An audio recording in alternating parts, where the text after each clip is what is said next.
Quelle valeur tu veux sur toi, Edouard? Hein? Quelle valeur tu veux? Tu veux la voiture dans le champ ou pas? Ouais, un petit peu, juste enfin, plus serré quoi. Un peu plus large pour rare, comme ça, notamment. Ça va?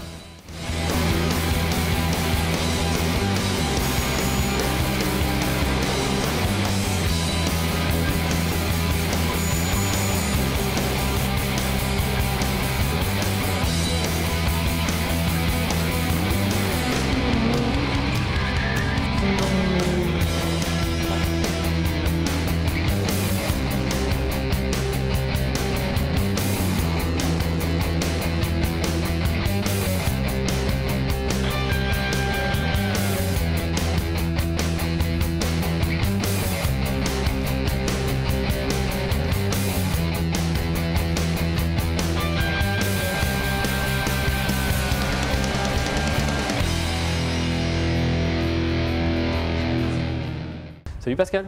Salut Edouard. Ça va? Ça va et toi? Ouais. Qu'est-ce que c'est que ça Pascal? C'est une voiture, c'est une 207 RC, Ouais. 210 chevaux. Ouais, ça commence à aller bien. Ouais.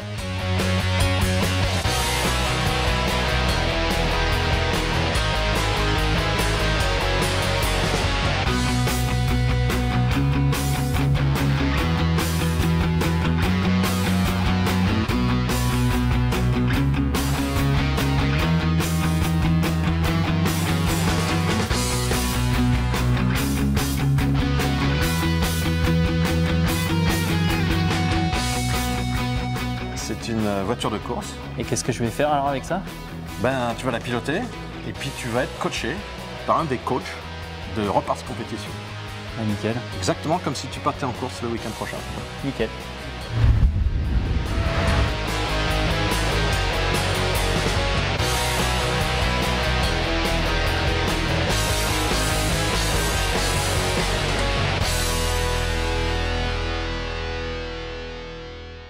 Jean-Paul, explique-moi, Repars, c'est quoi?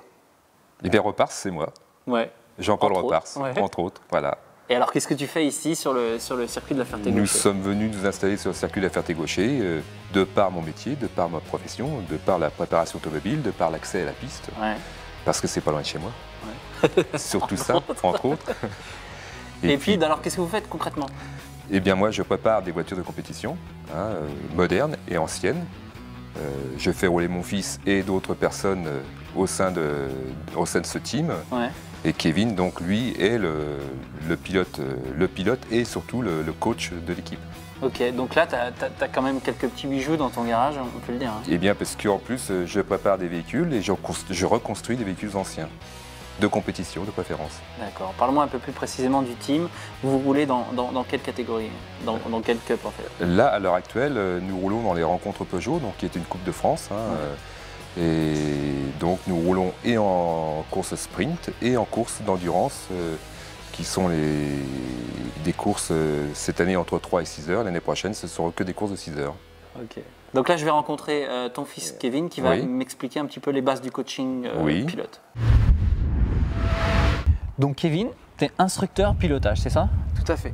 Alors dis-moi déjà, comment t'en es arrivé là? Depuis tout petit, je suis dans le sport mécanique et puis là, depuis quelques années, je suis passé dans la catégorie supérieure, donc en voiture. Et puis j'ai passé un diplôme, le BPGEPS, pour pouvoir instruire des gens au pilotage, enfin à la conduite au pilotage sur circuit. Ok, et qu'est-ce que tu vas me faire faire aujourd'hui alors? Aujourd'hui, on va monter tous les deux en voiture, je vais voir un petit peu ce que tu vaux. Ouais. Et en fonction de ça, je vais t'apporter 2-3 petites corrections, 2-3 petits conseils, et puis on repartira sur une autre séance, et je te pousserai un petit peu plus à tes limites. Ouais. Et puis voilà, histoire de s'amuser un petit peu. Bah c'est génial, bah on est parti. Hein. Et ben on est parti. Ouais, donc c'est une voiture de série en fait. Ouais, c'est une voiture de la RC. C'est la 207 RC de série avec quelques modifications. Enfin, elle est allégée. D'accord. Il y a l'arceau, il n'y a pas le même système de frein que celui qui est d'origine. Ouais. Voilà, et tout un tas de choses. D'ailleurs, son nom c'est 207 LW, comme Lightweight. C'est le poids qui est allégé au maximum. Et quelques modifications, ils l'ont boosté à 210 chevaux alors que normalement c'est 175. Voilà, et après tout le reste c'est des pneus de série. c'est une voiture de série, donc ça se rapproche au plus de ta voiture de tous les jours. Il y a même les, regarde, tu vois, il y a même les interrupteurs pour les lève-glace. Tu vois, c'est rigolo. Ah. Il y a la même poignée sur la série. C'est drôle, hein, qu'est-ce qu'on rigole. Voilà, donc tu vas partir sur quelques tours. Hein, donc tu prends tes marques avec la voiture déjà, parce que ça va peut-être te changer de ta voiture de tous les jours. Ouais.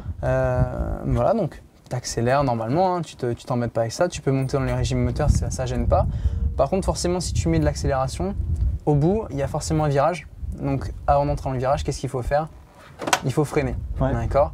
Le freinage idéal, je t'en reparlerai un petit peu après, ouais. C'est vraiment de freiner le plus fort possible au début.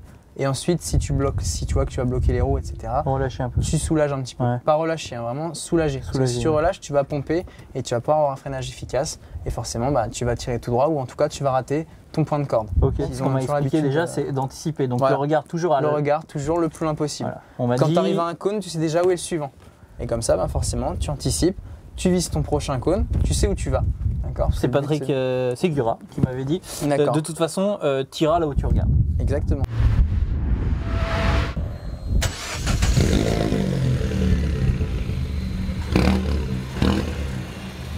J'ai droit à quelques baffes quand même ou pas? Non, mais vite fait, mais ça va, j'ai le casque, donc normalement ça devrait pas passer. D'accord, je m'arrangerai quand même. C'est bon? Ouais, ça va, allez, on y va. On y va.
Bon, alors Edouard. Oui, Kevin, dis-moi ce qui va pas.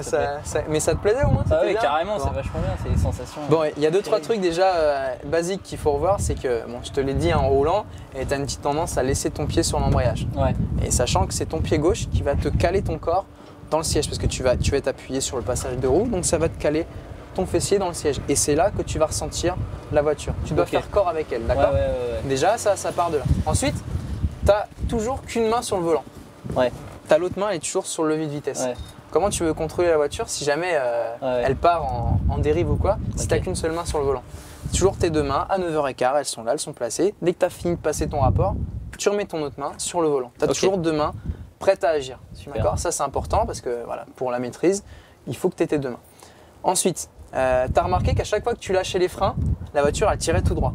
C'est logique, comme je t'ai expliqué un petit peu tout à l'heure en roulant et en s'arrêtant, il faut que tu mettes du poids sur tes roues avant.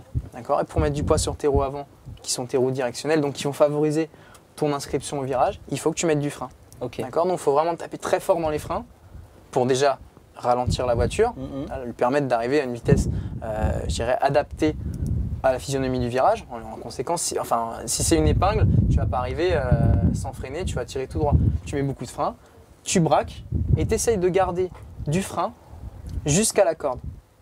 D'accord? C'est ça. Donc moi en fait, c'est que je freine beaucoup trop tôt. Tu freines trop tôt, du coup tu n'as pas beaucoup de dynamique. Et comme j'ai plus de vitesse, comme tu n'as plus de vitesse, du coup tu relâches pour arriver à ton point de corde. Donc retarde ton freinage beaucoup plus. Pas non plus de faire un freinage comme ça au point de te sortir, mais retarde ton freinage beaucoup plus loin, parce que là tu as encore beaucoup de marge. Tu retardes ton freinage beaucoup plus loin et du coup tu vas voir que tu vas rester appuyé sur le frein.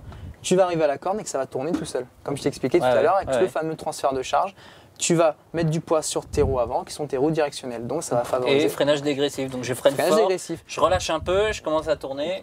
Tu braques et tu soulages la pression sur la pédale de frein pour éviter le blocage de roue. Et en même temps, ça va te permettre, ce freinage dégressif, de garder de l'élan, de la vitesse pour entrer dans le virage. D'accord, et une fois au point de corde, je remets mon filet de gaz tout doux. Tu débraques et c'est ton débraquage qui va conditionner ton accélération. Okay, d'accord. C'est pas l'inverse, c'est pas d'abord tu réaccélères, ensuite tu débraques. C'est pratiquement simultané, c'est que tu débraques et en fonction de ton débraquage, tu peux remettre les gaz. Okay. D'accord. Parce que tu as bien vu, à chaque fois que tu réaccélérais les roues braquées, qu'est-ce qui se passait? Tu tirais tout droit et tu étais obligé de relâcher et de calmer la voiture et de repartir. Ok, ça roule. D'accord. Voilà, et après, ben, écoute, n'hésite pas à tirer dans les tours. Hein, tu as vu, tu passes vachement tôt le rapport, alors que tu as vu, tu peux monter à 6000 tours, c'est pas un souci. D'accord. Ok. Voilà. Bon, on est reparti pour une session. On repart pour une petite session et là, tu vas nous faire un chrono. Bon, on va essayer. Allez, on est parti.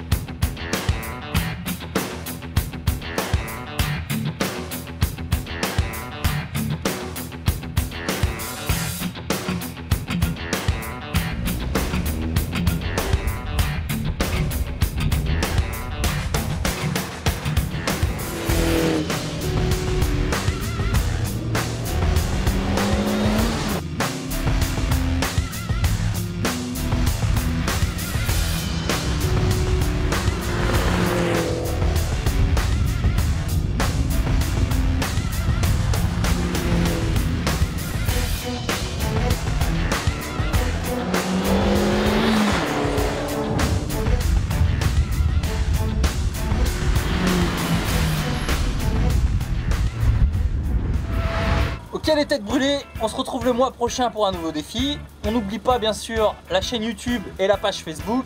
Et en attendant, moi j'y vais.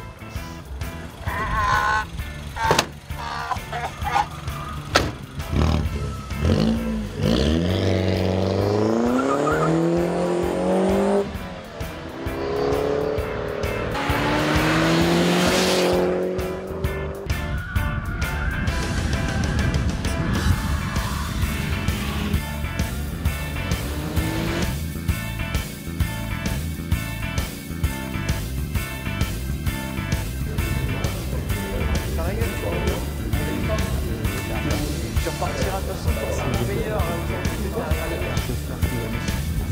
C'est énorme. T'as les basses, tu sais ça, tu vois. Parce que là, j'ai regardé les temps, c'est pas loin.